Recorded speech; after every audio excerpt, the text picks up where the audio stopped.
सन 2001 की बात है। हम लोग ब्रह्मचारी थे और ब्रह्मचर्य अवस्था में तिलवारा घाट में आचार्य का चतुर्मास चल रहा था। पीछे आचार्य हॉल में बैठे थे, हम वहीं पीछे आचार्य जी के पीछे बैठे हुए थे और वहाँ देखा माता पिता छोटे से बच्चे को लेकर आए। वो छोटा सा जो बच्चा था, लगभग 2 साल का वो बच्चा था और 2 साल का बच्चा होने के बाद भी उसे वो ऐसी झोली में लेके आए। जब वो झोली में आचार्य जी के पास उस बच्चे को लाए तो वहाँ पर लाने के बाद आचार्य के सामने उस बच्चे को रखा और रखने के बाद आचार्य जी ने बोला, क्यों, क्या हो गया? तो बड़े ही माँ ने रोते रोते बोले आचार्य जी देखो कितनी अतिशयकारी घटना आपको सुना रहा हूँ मैं, कि आचार्य जी 2 साल का हो गया है लेकिन डॉक्टरी इलाज भी सब करा लिए, ये आंखें नहीं खोलता है। क्या नहीं खोलता है? ये आंखें नहीं खोलता है। ये आंखें खोलेगा कि नहीं हमें समझ में नहीं आ रही है। आचार्य आप आशीर्वाद दो, कुछ हो जाए इस बच्चे का, हम तो बड़े परेशान है। बड़ी मुश्किल से तो इतने साल में संतान हुई है और संतान भी ऐसी हुई है कि जो आंखें नहीं खोलती है। अब बड़ी आश्चर्य की बात, अभी तक बाकी सब तो देखा था कि बोलता नहीं है, सुनता नहीं, आंख होने के बाद भी आंख नहीं खोले, ये पहली बार का मामला था। आचार्य मुस्कुराए। आचार्य ने जब भी कोई ऐसा आता था, देखो आचार्य इतने दयावान, इतना करुणावान थे कि वो टेबल लगी थी, बोले अंदर लाओ। आचार्य ने इशारा किया, हमने टेबल हटाई और अंदर ले आए। आचार्य ने उस बच्चे को आशीर्वाद दिया, ऐसा मुस्कुराते हुए ओम ओम ओम बोला। उस छोटे से 2 साल के बच्चे ने आंखें खोल दी जिसने आंखें नहीं खोली थी।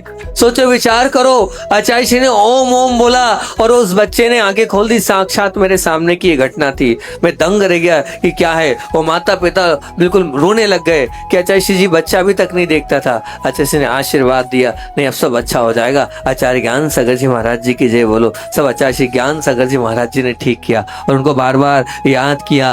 भरत के 923 पुत्र थे और वो बोलते नहीं थे, मुख से आवाज नहीं निकलती थी, परेशान थे कि भैया ये बोलते नहीं है, बोलते नहीं है, बोलते नहीं है। लेकिन जब किसके दर्शन किए, जब आदिनाथ भगवान के दर्शन किए और जैसे ही दर्शन किए तो अपने आप वो बोलने लग गए। तो शायद ऐसे कुछ पूर्व भाव का होगा, उसको दर्शन ही आचार्य के करना होंगे और दर्शन ही आचार्य के करने के लिए शायद उसकी आंखें बंद होगी और उसने प्रथम दर्शन किए। ये पूज्य गुरुदेव की महिमा है, ऐसी उनके तप त्याग और तपस्या की महिमा है। अगर वो किसी को निगाह उठाकर देख लेते थे तो निश्चित रूप से उसकी बीमारी दूर हो जाती थी और उसके रोग दूर हो जाते थे, उसके कष्ट दूर हो जाते थे।